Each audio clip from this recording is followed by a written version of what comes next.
রে লেখা নাম হয়তো মুছে যেতে পারে, ও পাথরে লেখা নাম হয়তো মুছে যেতে পারে।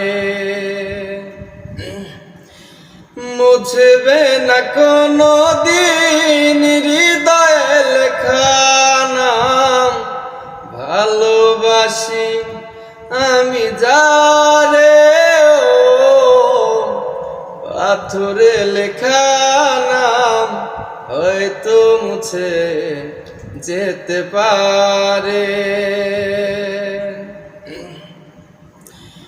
পাহাড়ের কান্না ঝরনা হয়ে সাগরের সাথে মিশে রয়।